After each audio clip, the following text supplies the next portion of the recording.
Do you have a quick second, Professor? Absolutely. You should Google ray diffusion. Okay. Go ahead and do it right now, because it'll be like 2 seconds if you just have the time. Okay. It's just it's really cool paper I recently read. And it's appropriate. What's that? Sure. Where camera away. It should be the third link. So yeah, let's just wait for it to load right quick. So what these guys are doing is they're initializing a set of rays from a random distribution and then using a diffusion model to learn where the rays come from, and then once you have where all the rays are, so we see a denoising. We see from all these rays now that converge, we can extract the camera location and rotation. So this is basically a pose estimation problem, but it's using rays instead of regressing camera poses themselves. That's a single image? These are all the input images. So each camera is a color, and so it corresponds to the pose of the camera based on the input image. Ah, okay. So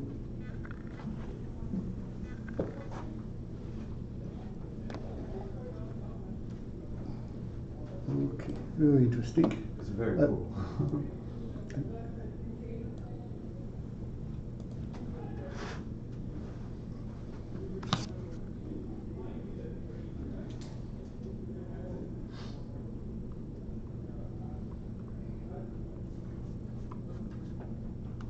Okay, let's also be on Zoom, just for the weather reason.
Okay.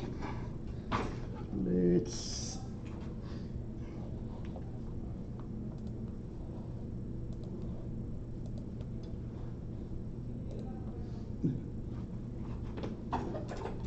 okay. Sounding good, Christian? Can you hear me? Yes.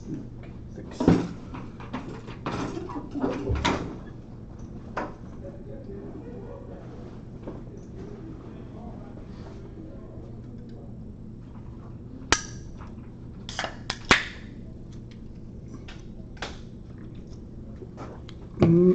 So plans for today, we are doing more texture mapping, much more texture mapping stuff, just to give you a bit promo of what's happening after. So we'll play a bit more with this single CPU abstract algorithms, talk more about the whole graphic pipeline, because I described a bunch of matrices, and I don't think that I did a good job of showing you how we are putting them all together, starting from model description all the way to what we are actually rendering. So maybe we'll spend some time of compacting it, and talk about how it makes clipping, which essentially said stuff is not in my field of view, I don't need to render it, how it makes clipping faster.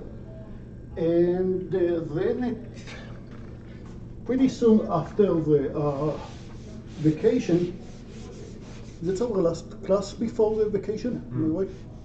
Yeah. Pretty soon after the vacation, we'll start to talk about shaders programming.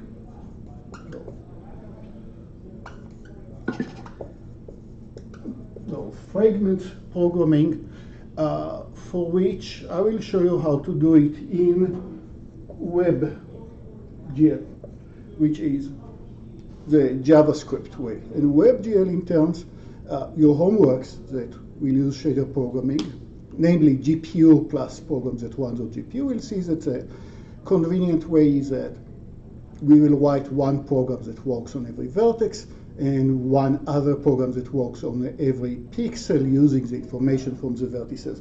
We'll talk a bit about data bases, that data types that help us work together. At this point, I'll try to give you more hints about how to actually phrase your program and go over example of programming, because it will be much less intuitive. So far, I try to stay off your hair about it first year. I thought that talking exactly about the program design so far wasn't necessary at this point. I think that we'll start to talk about WebGL if you're into JavaScript. If you're into C, you'll come to use OpenGL. Problems to show me how to do this program. WebGL essentially tries to give you the tool of OpenGL, just much less convenient, and OpenGL by itself is not that convenient. If you're using Python, then I forgot to check before today how exactly you're doing. I assume that there are ways, because it doesn't make sense that there are not, but I don't have first-hand information. I just didn't look at it yet. So you'll check, I'll check, but yeah. So will we be doing shaders programming on homework 4? Didn't fully decide, but yeah, traditionally in the five, six times that I did it, that I taught this course, at this point, yes. At some point, we need to realize that things happened since 1980s. And so probably homework 4, definitely 5. It will be start from just using the Z buffer properly, send all the triangles one after the other, and together with the billboard, together with the images, and voila, things works. And you don't need, after setting a few transformations, you don't need to worry about rendering too much at the web.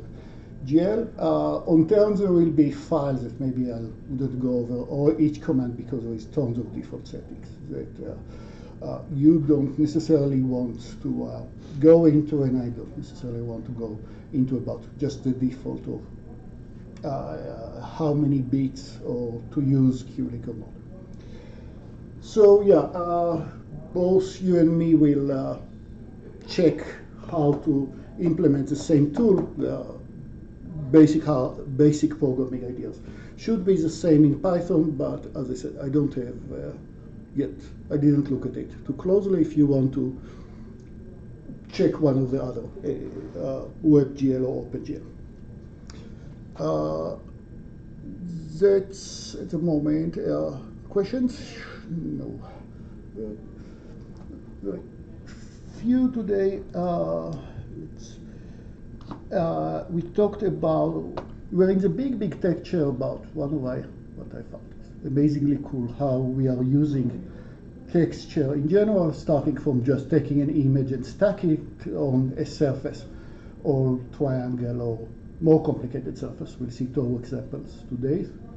And then there are many other applications. So I plan to get today into bumps mapping and normals mapping, and they are much stronger tricks, much less intuitive. But let's go out.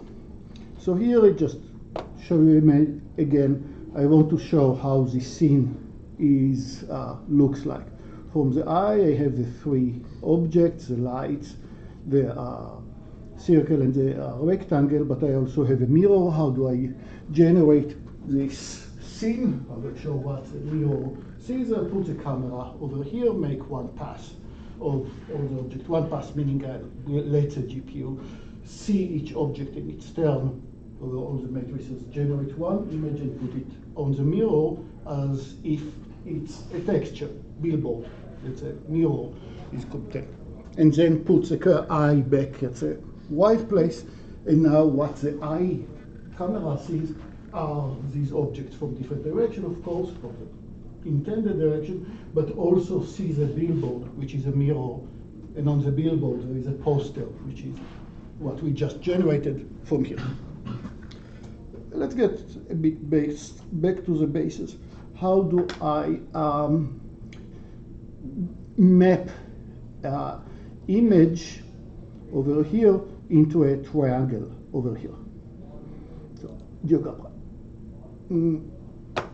So we saw this example of a triangle have three vertices, A,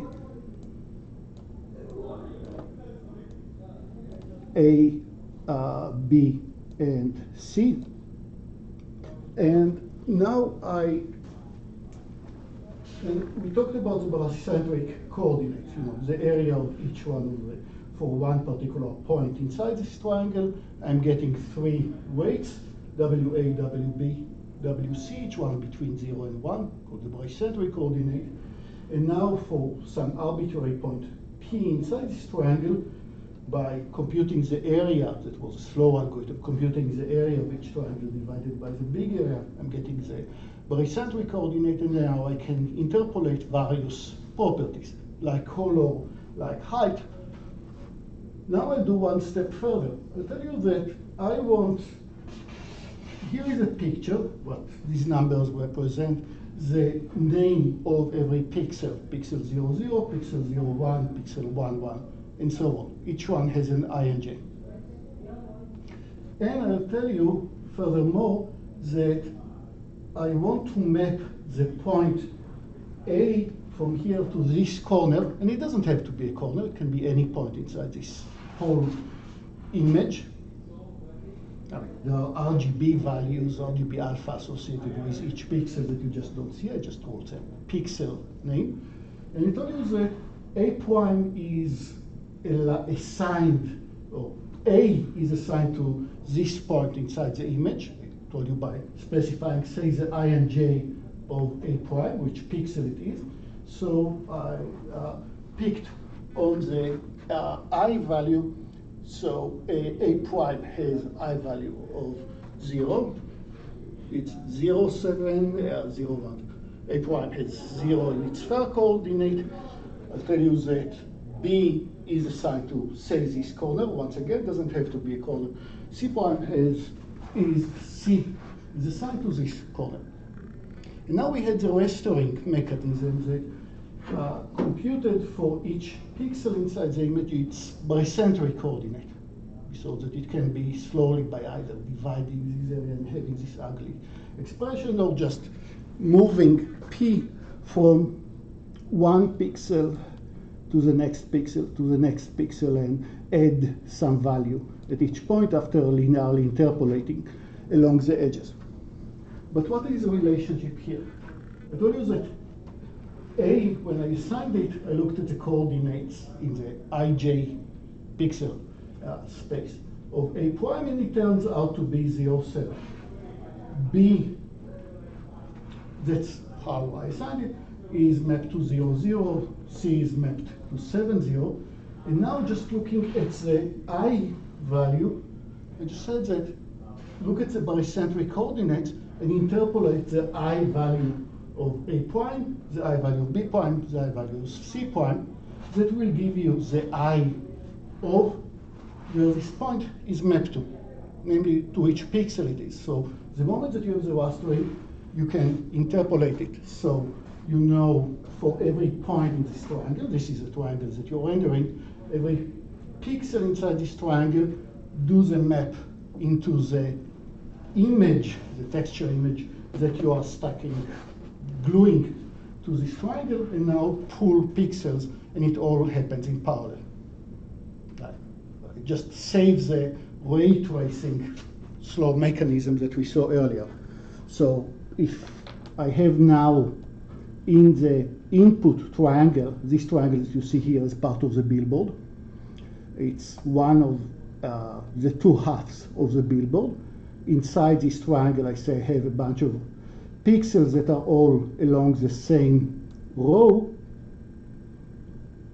They are all inside the same row. What can you tell me on this row about the weight of A, by the way? It's just to see if you're alive. This line, this row, this line is parallel to the lines that go through B and C. What as I'm moving along this row, what should be the change in the weight of A?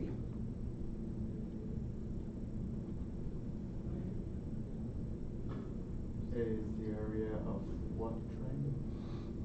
The weight of A is the weight of the triangle that doesn't contain A divided by the weight of this whole triangle. So what happens to the area of A when I'm moving along this line?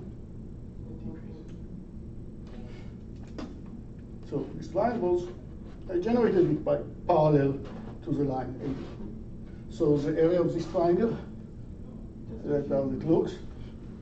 Area of triangle. Area of the triangle, base times height, half. Height stays the same, then area stays the same, so happen. A doesn't change, the area of the other two triangles change. But the point that I'm trying to make is once I have the bicentric coordinates, WA, WB, WC, and I know the IJ, here I'm looking only at the I value, it's the I of the three vertices, then take the I value of the three vertices, weight it by the bicentric coordinate, and you'll get the I, and the same for the J, of these pixels that I'm looking at. And now I can go to the array that contains this image, and for this I and J, what is the value that this array contains, what's the RGB. And that's the RGB that I put right here. So if we have a fast mechanism to generate bicentric coordinates of all pixels of the triangle, which we do, that's what a rasterizing algorithm is doing. It's not individually computes the weight of every area, it does it by summation and addition and parallelize to death. Then it's just a lookup into the array JPEG, array probably not JPEG, probably raw data, the RGB of this particular pixel. And you can do it for as many, and if you have that many CPUs that all works at parallel, you can pull it at this number of pixels in parallel at the same time. Makes sense, right?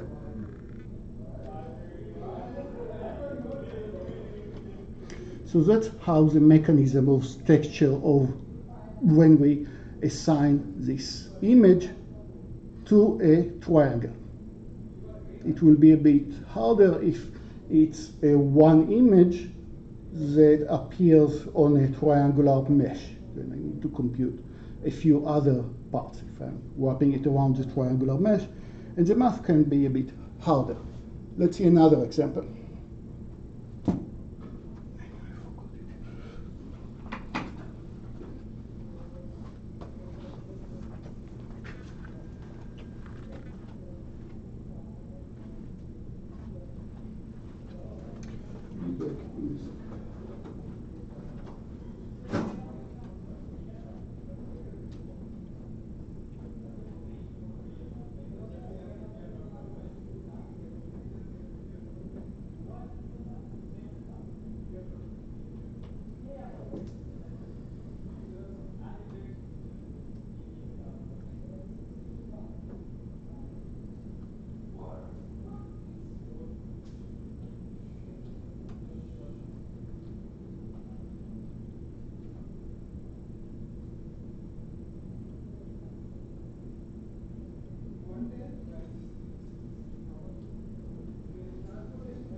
So what I just salvaged from the recycling is this.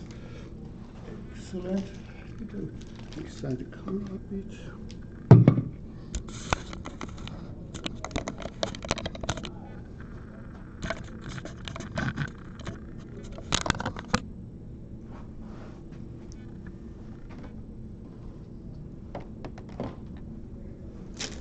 Okay, so salvage from the recycling, we have a cylinder. At the moment, let's assume that it's perfect cylinder. And in the next slide, I'll actually assume that it has some more changing surface. It's actually a surface of revolution that I'll just hint about. At the moment, let's think about it as a cylinder, and I'm mapping a 2D image. That was a 2D image that now I'm wrapping around the cylinder, and that's a scene that you're seeing. I want to tell you, map this 2D normal RGB array with no distortion, what you see over here, into point on the cylinder itself. And that would be essentially the map that we will be using, summarizing it in the slide. So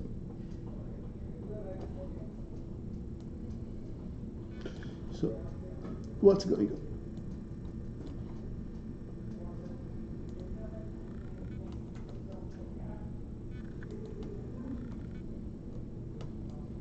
So let's start by meditating on the one-dimensional case. Here I have an image that consists of 10 pixels. That are the names of a pixel. Each one has a color, has an RGB, but I just want to compute. That's the only image that I get, just one row of all the pixels. And here I have my cylinder, well, actually one cut of the cylinder. I took the cylinder and I just chopped it right here, so I just have one circle around it, like the lowermost part of what is left of the sticker. Right here. And I want to know for every point around the cylinder, which pixel should I map to it? What's the index of the pixel? Once I have the index of the pixel and I have the RGB array, the image, I can just have a look into this pixel. So as I'm walking around this circle, this cycle, it will actually, of course, every pixel at this image is mapped into some point around this circle. And for some point Q over here, you see the angle at radians, what would be the coordinate of Q as a function of the angle that tells me how to go around? Well, if the angle is t, then in radians that's cosine t, sinus t. That if the radius is 1, and if the radius is different, then multiply by the radius. And I want to tell you how it's related to which pixel it is that I'm looking at, right here in the image. And what do I really care about? I told you what is the first pixel along this range. And now for the various other pixels around the circle, what I really want to know is what is the length of this circular arc. Let's think about it. If I'm doing this swapping from the very beginning, how much did I walk to some angle t? How much did I waste of the whole sticker when I went from angle t equals 0 all the way to some other t? What is the length of this circular arc over here when t is changing? Because it will tell me from the first pixel, of course normalized to the length, from the first to last, how much did I walk, how many pixels did I pass on my way from the first till Q. So now it's time to remind you what is the length of a circular arc. The length of this circular arc, if t is in radiant, then the length of the circular arc is, is t, and if the radius is different than 1, then it's tr. That's the length of the circular arc. That tells me, after normalization, how many pixels did I go through. If I have 10 of them, then t moves between 0 to 2 pi radians. And as I'm progressing, remember, the key component that will escort us to other type of surfaces is how much length of the surface did I pass through, how much length did I use on the way from the very first pixel all the way to the t pixels, or to the t angle. So if I generate the whole image by rendering, I can specify for every t, place this pixel, I'm still in the 1D case, at point which is the origin plus cosine t sinus t. And if I'm doing ray shooting, then my ray hits a surface at some point, and I want from the point that I placed to ask what angle does it correspond to, so it would be cosine or sine, tangent, whichever you want, inverse, right? The arc cosine or sinus, so whichever connects you from a point that the ray hits to into that tells you at which angle will I reach to this point.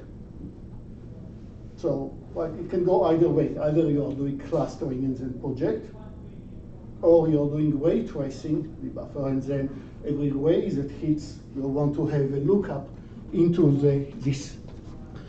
What is the index, and then what is the RGB value at this index, similar to what you did in homework 2. So that works great in 1D.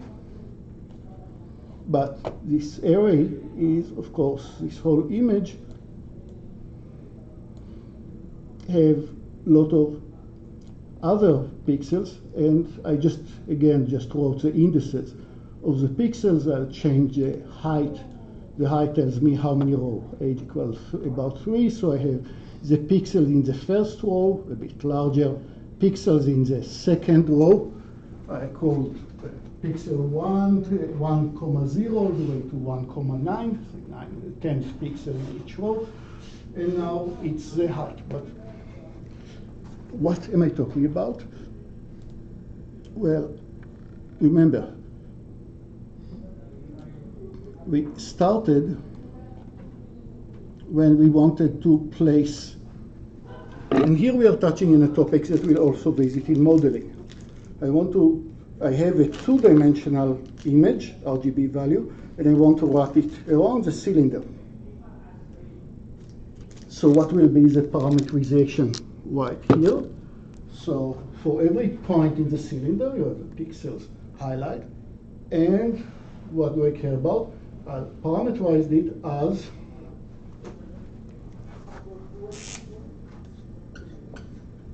cosine of t, just as before, sinus t, just as before, t in radians, and if this cylinder is parallel to the z-axis, if the axis of the cylinder is a z-axis, then the third component would be this age in the GeoGebra.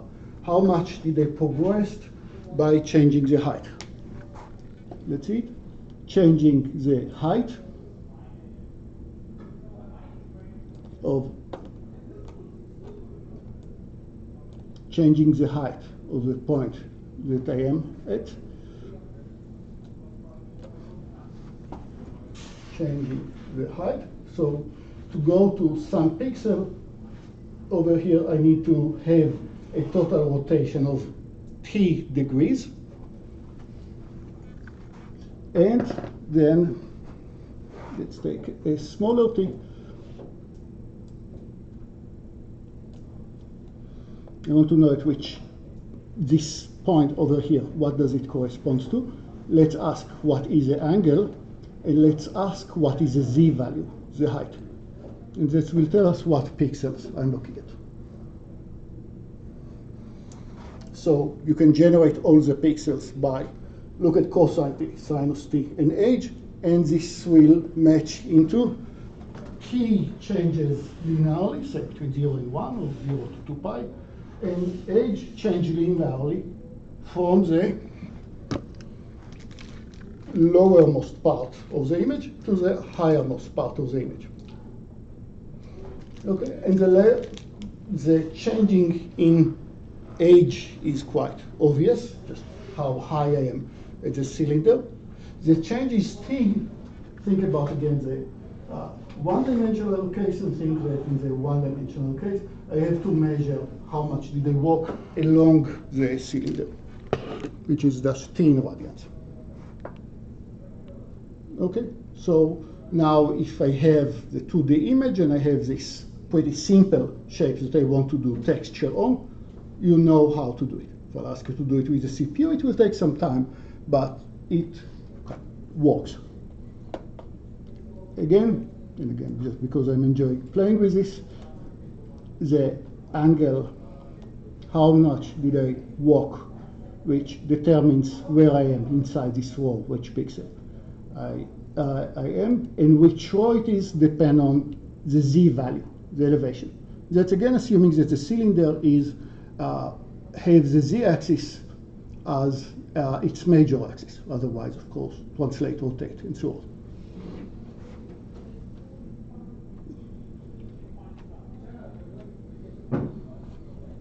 So ij mapped to cosine of I. After normalization, I may be multiplied. So it will be between 0 and 2 pi or 0 and 360. Sinus of I, that's leave you on the cycle. And j just become j, or the height.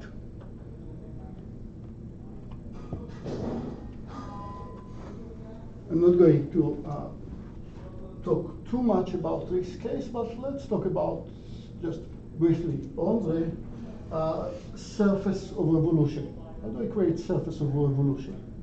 Surface of revolution first tells you, let's create a curve.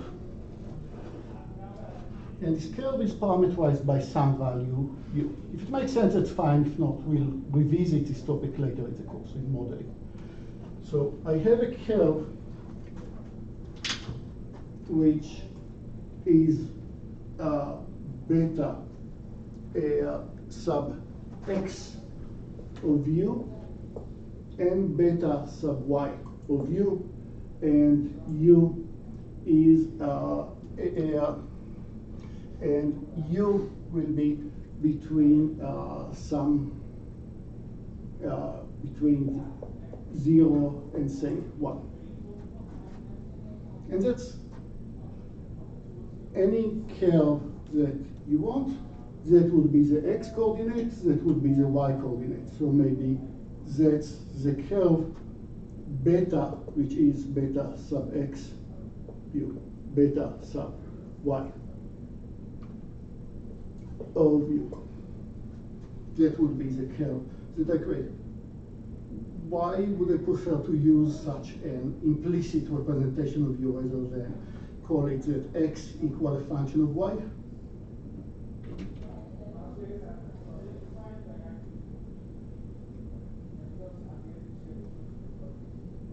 I want to say that the x coordinates depends on some other parameter u, and the y coordinate at the same time depends on the same parameter u. But why is it? Yeah. Is it so that it's easier to work on one direction at a time? It's still in the level of just having a curve that I can have enough many degree of combination. So if I just write y equal some function of x, it implies that for the same point x, I can have only one value of y, meaning that this shape will not work for me. I can probably not make the Coca-Cola bottle or this water bottle because for the same x, I have multiple values.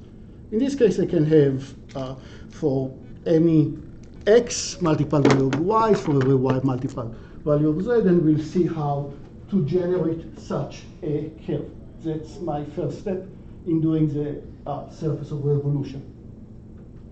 My next step is to take this curve, declaring the axis,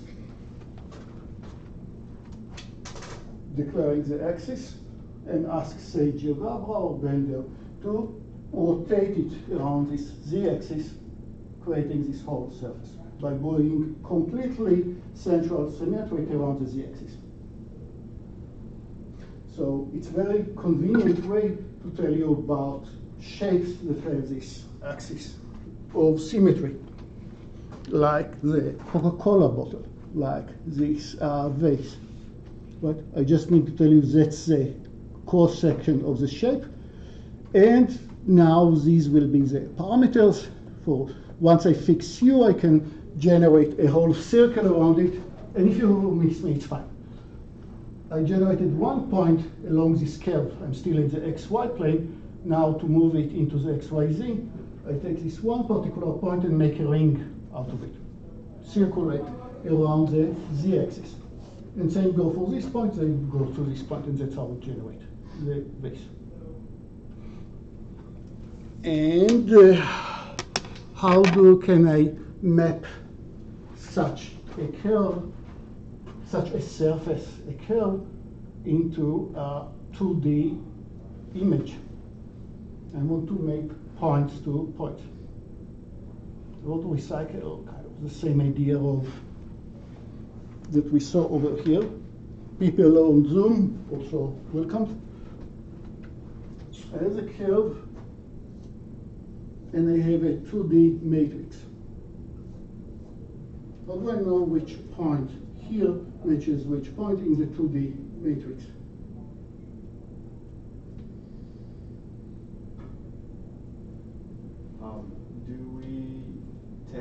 t or the u value as the height and the x and y would just be the same? So in this parameterization, we have two values because it's two-dimensional surfaces. So the height is v in all three, and I'll have the sorry, the height of all vertices. Height of all vertices. I don't really need I can just use v as the height for circular revolution, and then I'll have. No, I'll take it back.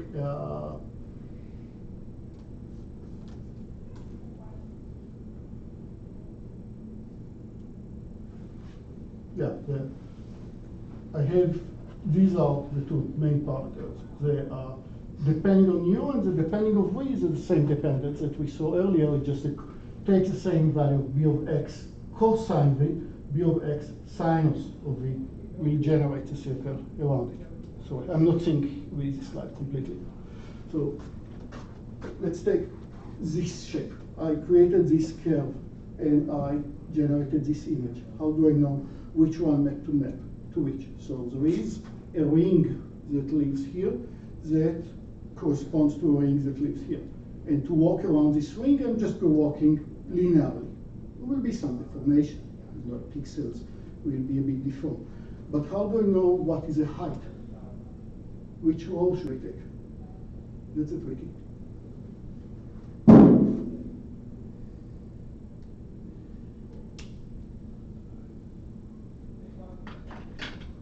In the case of a cylinder, I just said that the height is just the height. If I went to height h, I went to row h normalized in the matrix. But now, what will happen to this bottle if this cracks that you see over here, these craters would be way deeper, but I still make the sticker gets all the way in.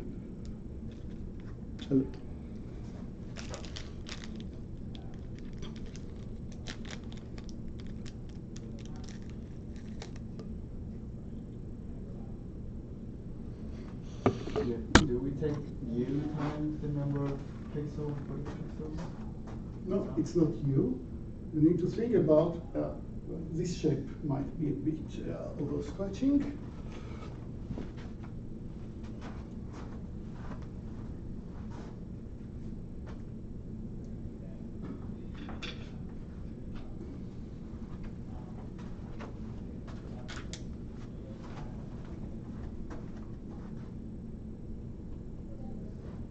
But for this shape, if we want to match this to this, what am I asking? What is the total length that I visited all the way up to here? So I need the integral, or the length of this part. Because in the swapping, that tells you what is the displacement, the deformation that I moved from the first row, how much did I move on when I stick it on. Make sense? So you need the integral of the length over here, if you want to be quite precise. Yeah? So if you were to take u, because u is from 0 to 1, then 0 corresponds to the lowest one, and 1 is the highest one, then doesn't it also work if you just use u times the number of pixels? I don't think so, because it will mean that the gaps that I have here between u equals 0.3 to 0.4 should be the same as the total gap that I visit on the way here, where I actually had to use much more of the sticker over here. What is u again? I need, once I represented the curve as its x coordinate and y coordinate, again, slide, not comparing them, it's not exactly u. It's the integral over u up to that particular point. So what I'm saying is, usually when you have a path parameterization of... Very good. Yeah. So hopefully the curve already is parameterized, so the u point is parameterized based on the length of this curve. Excellent point. So if the curve, it's not every curve is parameterized, it requires more parameterization. If I just ask you to do B-spline, cubic spline, it doesn't have any commitment that the same gaps between you will give you the same length of the curve. So you need yet another layer of reparameterization. But I don't know if I'll go that deep in this material at any point of the course, and even if so, we'll talk about it in modeling more. Okay, more to do with texture. I want to do shadows. Easy. The ray tracing, very slow. Recursive ray tracing, way slower, that you need to do in homework 3. If you do recursive ray tracing in Python, good luck. I know that people are planning to do it. I did it. By the way, my suggestion for homework 3 that does take some time, start with very few pixels, very small images, and change the parameter arrays that I give in the JSON to be much smaller and much smaller images. And only if it looks semi-reasonable, start to go higher in the resolution. Right? Because for running time, otherwise just because of time, until you see anything. Yeah, shadows. How do I do it? Well, how do I generate the nice shadow over here? And this is, by the way, will be a soft shadow. It requires a bit more trickiness, but for hard shadow, as so, what do? I can use 2 passes of the buffer. 2 passes. How? Well, it's not will not be shadow in global. It will take some trickiness. It will be the shadow, but shadow when they are limited to one big plane. Don't assume that all my shadow, I just care about generating the shadow on one big plane out there. Maybe a few, so I have a loop along this plane. But to start with, what do I check? Check what are the points of this plane seen by the light. Light over here, 1 pass of the Z buffer. Let's check what are the points that the light sees. And then we are going to the eye and ask for every pixel that the eye sees. I'm doing the Z buffer, and here is the difference between just Z buffer versus shader programming. I can change the color by assign a texture to this plane. What is this texture? It just tells me some points are illuminated, some points are not illuminated. That will give me the mapping of every point of this plane to this image. And what was the image? What does the light see? What exposed to the light? Which now tells me for this point, I'll add what the texture said if the light sees this point, by the way, is not. And this point is. So again, I'm using the fact that this is a plane surface. So everything that we discussed about mapping planar triangles to triangles work so smooth. I'll do 1 pass, where essentially the 1 pass generates this image, what the light sees, but in particular you can ask for a point, and that you can use either the color of the object, but that might be misleading because maybe they have the same color. Any better ideas? I still want to use texture, but if I just look at the image as it's seen from how does the Z buffer work? What images can the Z buffer produce?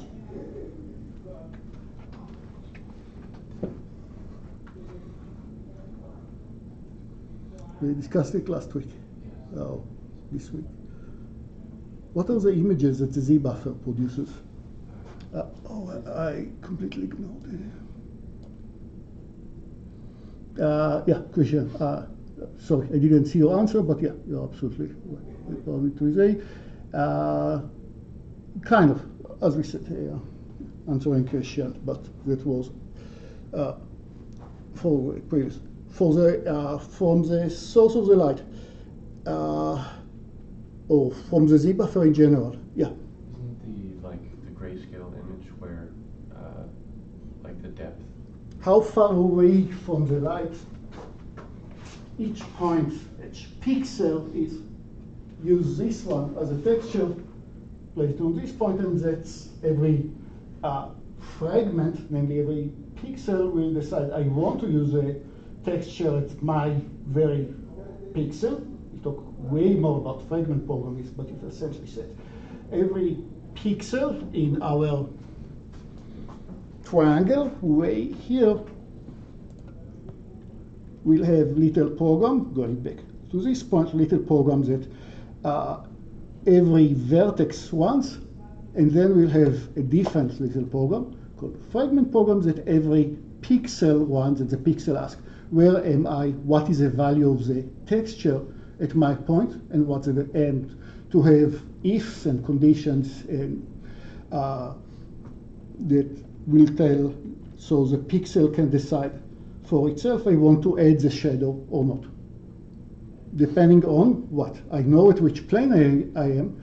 I know what is the depth at this point, which is exactly what you see over here. What should be the depth had the light sees this point. But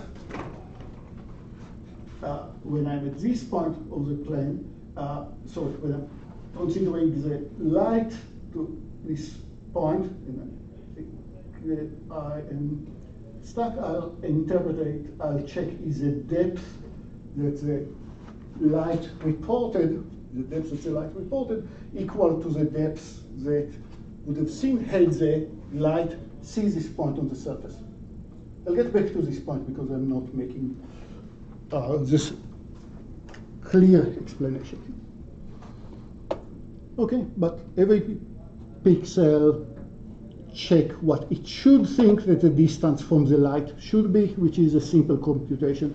What is the value that is projected on this pixel from the shaders, and decide accordingly. Again, I'll get back to this point. I think that I'm making it too complicated than what needs to, and we had this problem of the bias before that. Even when I did the ray tracing, a ray that emerges from this point to the light can ask, is this ray, you have it in homework 3, is this ray hits any obstacle or not on the way to the light? And the answer is yes, you're on a surface, so by definition at t equals 0, you are hitting an obstacle, the very same obstacle that generated this pixel. So you'll run into it in homework 3, you're not careful. Well, a few ways to set it. One will be that we are just shifting the surface a bit, and this shifting of the surface, so the rays emergent from slightly different, you can run into bugs that looks like so. So you can generate way too much shadow because way too many points are not, think that they are not exposed to the light, explaining this very large shadow, very small shadow, or non-illuminated one over here. I'll get back to this point, sorry. Okay, beautiful examples. Over here, we'll run into aliasing issues. What are other aliasing? Well, how do they explain themselves over here? Do you see it in this resolution?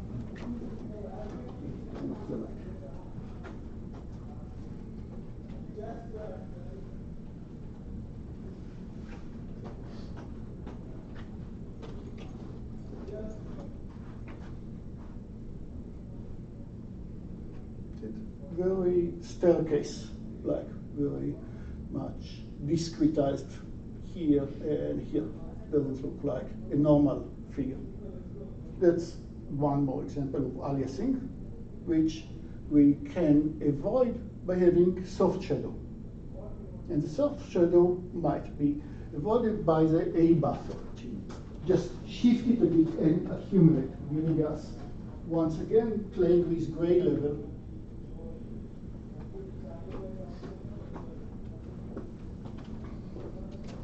That can avoid such example. We'll run into more examples of aliasing today. Yeah, I love this picture.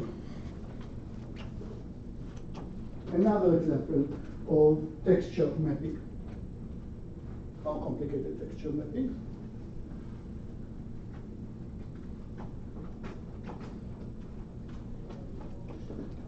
If you don't recognize or don't remember this scene, you have the chopper pilot over here, the guy from the future, the metal, liquid metal over here, and you see the face of the pilot reflected in the liquid metal.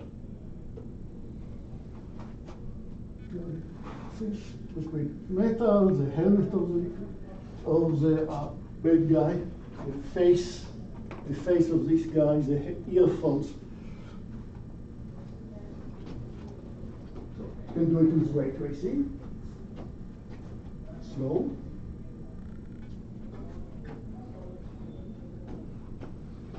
How else?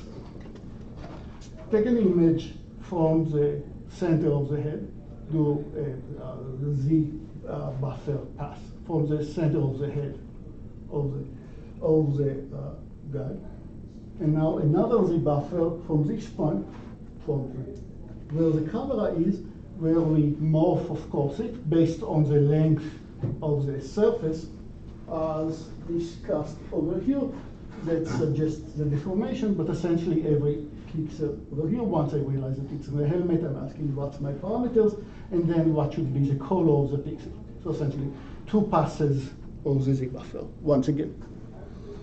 So again, the camera is inside, make one pass, create a texture, and then project the texture on the surface, which is the body of the bad guy. Okay, I think that it's quite cool. Cube mapping. You can tell WebGL/OpenGL. Here is my environment. Everything that is far away, I'll put in Browser's billboard for it. And WebGL knows not only to put these surfaces, but also to glue them correctly so that if I view to this point, this will be, we have a slide for it. Well, why is stuff in far away ask for billboards in browser usage? Because it doesn't suggest any annoyance if you move a bit as a player. It shouldn't change much more. We discussed it. If I have two objects that the order between them is changed from respect to the viewer, then it's very noticeable when we are replacing them with billboards. Everything that is in infinity doesn't suffer from it. So generate the whole environment around you, as billboards, but now I need to have a problem that the area around me has whole stitching around it, and if I know what is the camera direction, what is the viewer direction, then sure, put one billboard.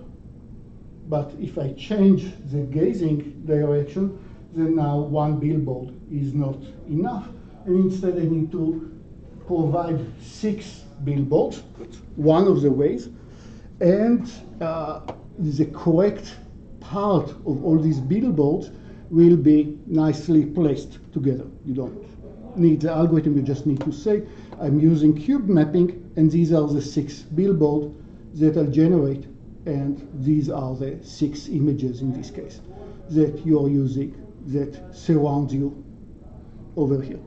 Just say that you are using cube mapping or environmental mapping. Make sense? And the GPU will know, and of course the GPU will also know that if you have inside this room objects that are closer, that for which this back face is not seen, then depth-wise we put these images only in case that nothing else is closer to you. They are in infinity as far as you know. Okay. 6-1 because of 6 faces. And again, you don't OpenGL will save you tons of work by cut and paste the correct portion of these images to generate depending on the camera position, camera parameters.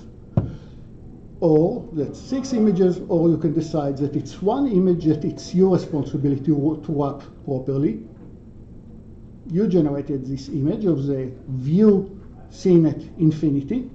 Again, it doesn't prohibit you from having other objects over here. We'll know what is closer to the viewer and will not see the corresponding pixels. But you will present it as a sphere, the sense that you're using sphere mapping. Big sphere surrounding you that is surrounding you in 3D, and the correct wrapping and correct wrapping will be done by OpenGL in this case. So it generates all the background at infinity.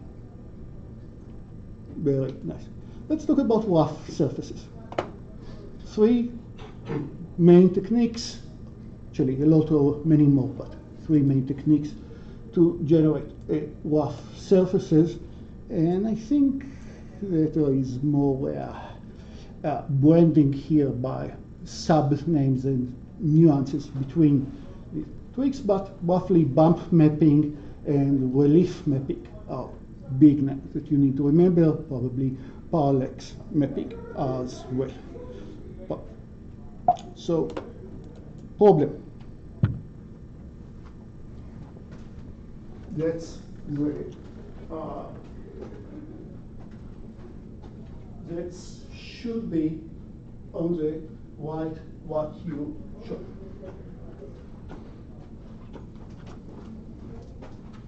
Shiny parts on some parts of this staircase. Definitely you see the 3D structure of these individual blocks.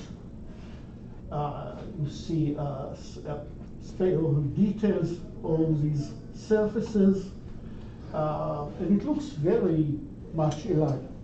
And it's very dramatic effect, especially if you are watching it in gazing angle. The viewer here is very close to the surface of the sidewalk, but otherwise it will not be so noticeable if you are watching the sidewalk from above.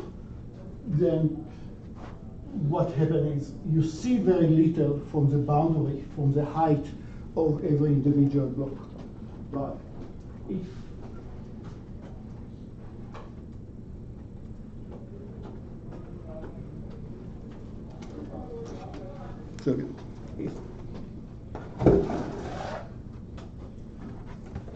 if that would be my sidewalk and I'm watching the sidewalk from far away, that's maybe I can get away with less expensive technique than relief mapping. Bump mapping is still advisable. If I'm watching it and my face are very close to the surface, that's where I see that the few blocks very close to me are very noticeable. So far I didn't suggest any challenge. I have 3D structure, create a triangle for each one of the blocks, and you're done. But that's extremely wasteful.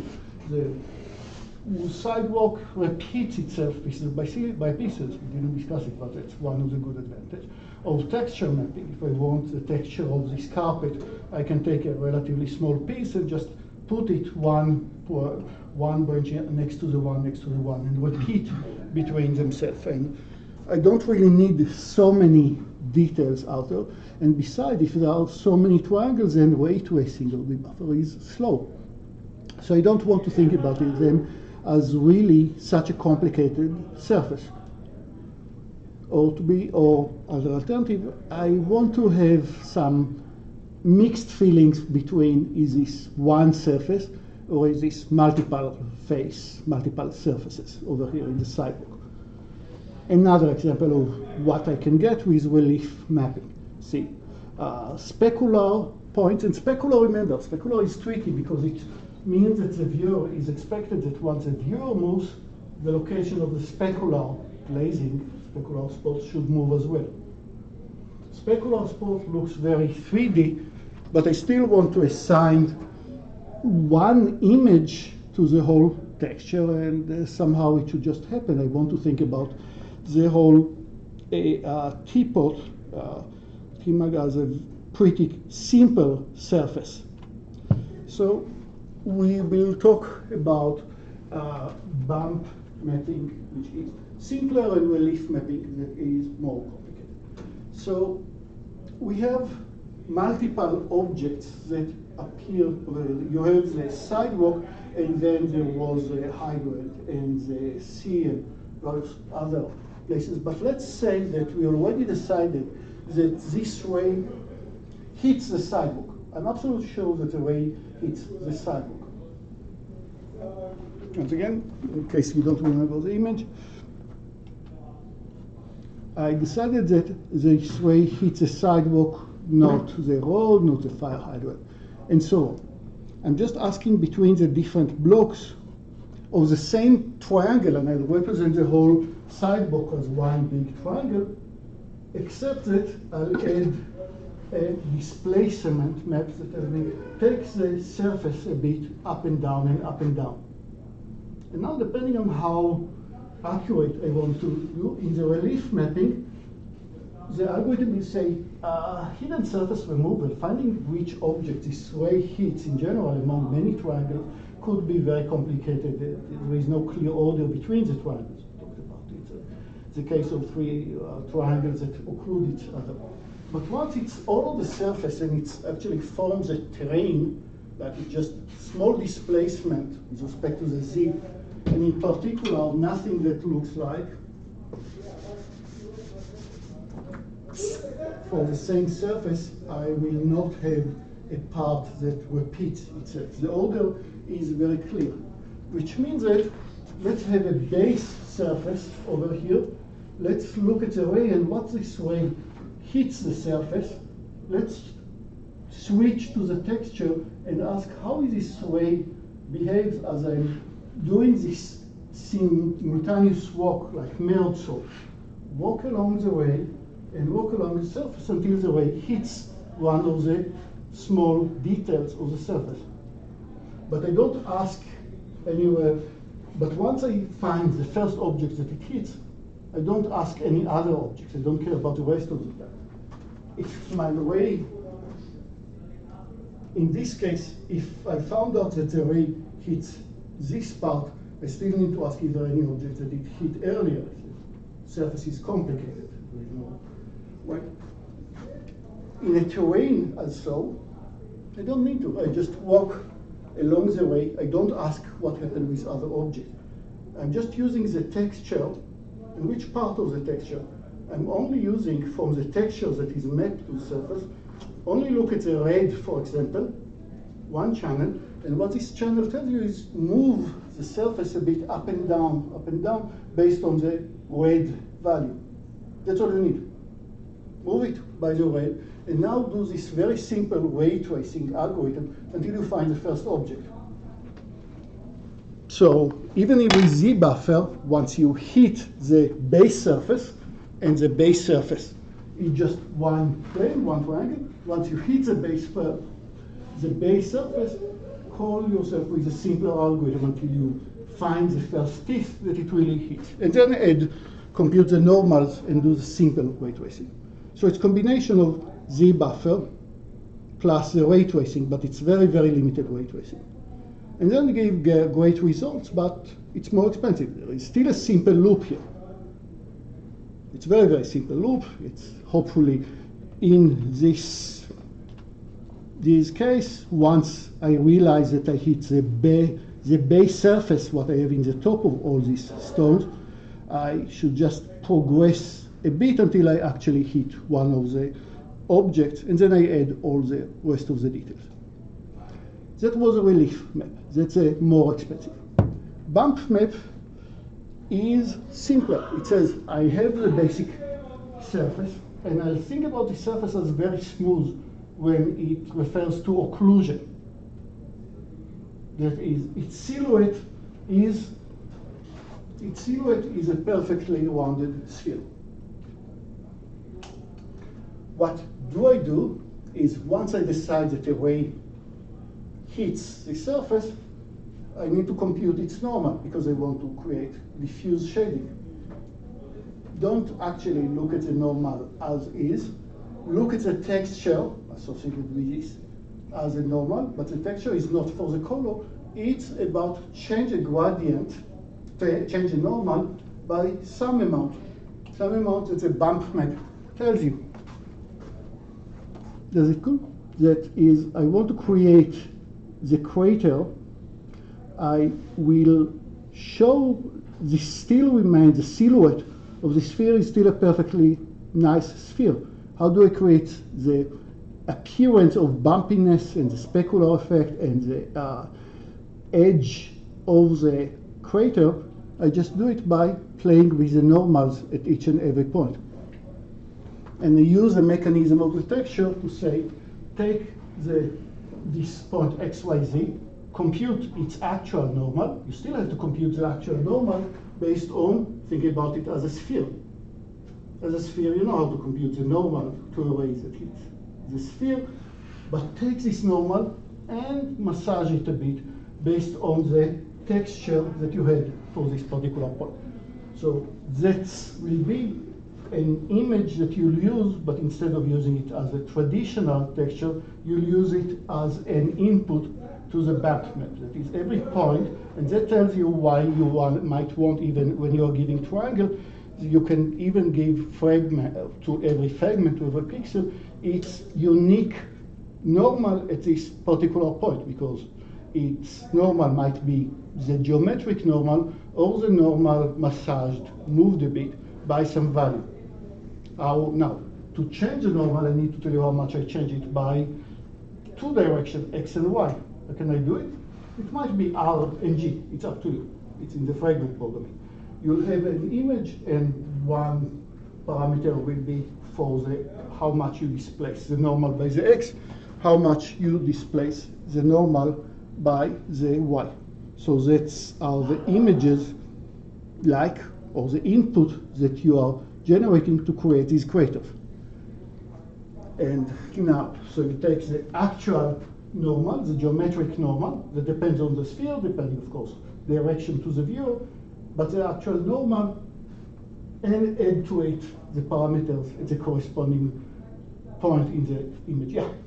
So, in the previous slide, when you show us the little dark spot in the normal map, shouldn't it have, the same colors?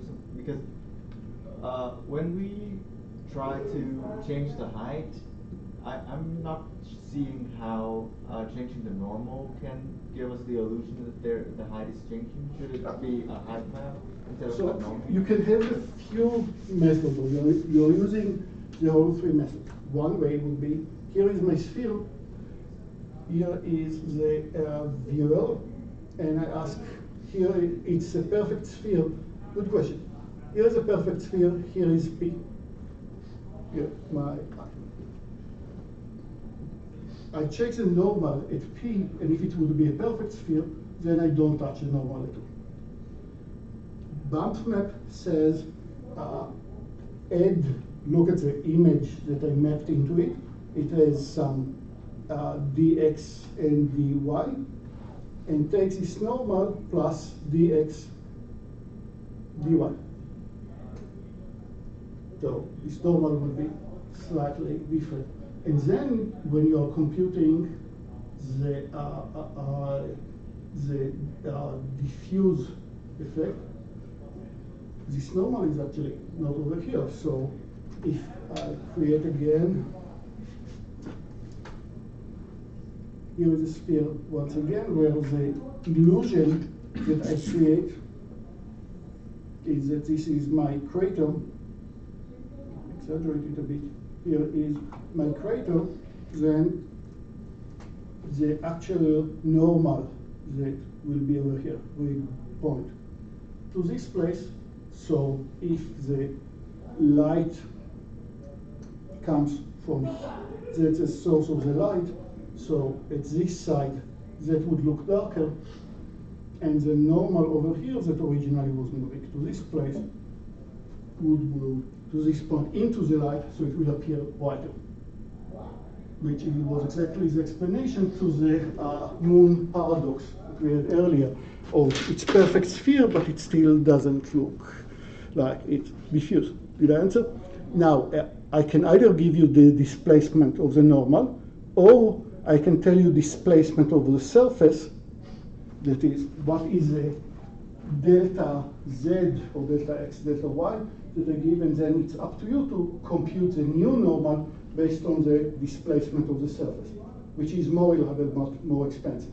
So I still need to compute the new normal, like if it's new surface. What did I save by all this gymnastic? That I don't, even with all these normals, I don't ask which point is hit by the ray from the eye. To decide what is the pixel that is hit from the eye, I treat it as a perfectly nice field, no details at all. It's just a shading at this point that is affected. Displacement map does take, so let's see them again. Bump map, a point that is hit. I decide about the hitting point based on the perfectly smooth field. That's for bump map. Displacement map, still the same thing, hit this point, but the normals are a bit more reliable because the normal takes gaps that are actually to the distance itself. Displacement, meaning I'll take it and push it by 3 millimeters, which means that for this particular point, I need to compute a new normal based on the local displacement out there. Bump map, I tell you by how much to change the normal. Displacement map tells you change the actual surface, even though you don't change the hitting point by a bit. And the relief map said that even if I found the hitting point, and I'm kind of sure what is the hitting point of my ray, I'll still negotiate, but not among all the objects in my 3D scene, just among these few teeth. They can have self-occlusion. This teeth definitely occludes this teeth, and that's why you see, of course, all the maps and everything else, but you definitely see parts of the teeth hitting other teeth. So here, it's ray tracing, but it's very limited ray tracing. It's ray tracing that is very, very efficient and very fast. It's just between a few teeth that are in the vicinity, also no other objects that are on the maybe if you hit. I already know that I hit the teeth, but I know at which point, but I look at a few teeth around me and ask among them, which one exactly do I hit? So occlusion between them is captured, and the other two methods don't capture any occlusion. That is, in displacement map and definitely in bumps map, I don't have occlusion of this part that might shows part of the next one. No occlusion out there. The silhouette will be perfectly smooth circle.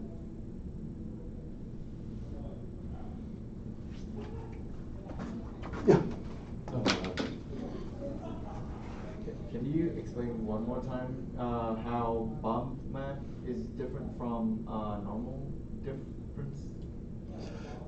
So bump map says you compute the normal as if it's just a perfectly simple sphere, and look now at the image, texture, retrieve the x and y, and add dx, dy to the normal.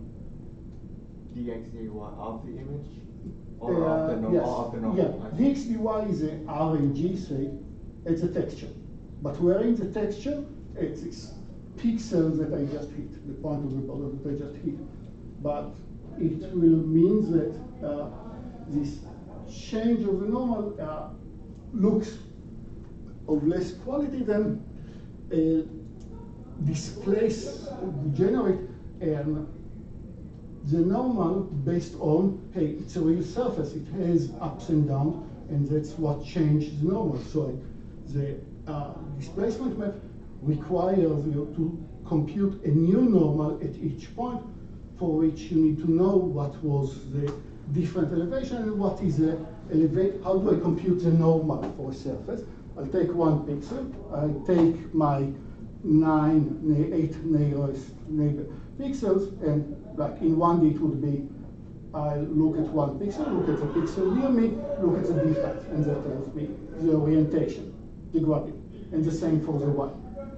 So I still need to do it in displacement map, definitely if it's a real curved surface. Bump map just says, look, the normals are there, as if it's perfectly smooth field, plus add the x and the y. Quicker, but of less quality. Looks much more flat. That was a thing that this image, let's get back and call it a day. Reveal here, I don't have the displacement map right here to compare. But the normal mapping, just change the normals to each point, and similar to the bump map, looks very, very flat, and definitely no self-occlusion, and nothing that the parallax that makes it looks larger because it's very close to us, that without trying, we are getting based on this local ray tracing over here that is getting from the displacement. It looks like there are textures that you see that are partially occluded, but looks extremely smooth over here. I'll have better explanation after the vacation about all these more. It's an excellent question, and I'll try to add more examples about the different effects of all of them. But the short is one of them takes self-occlusion between the teeth, one not. Perfect. Thank you. Yeah, so homework, among others, check at which platform you want to do shaders program.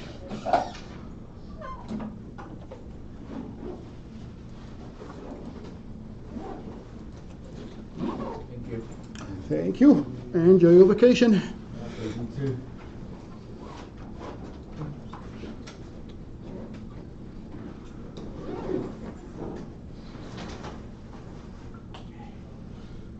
Send me an email, please. Yeah. Yeah, sure thing. Sounds good.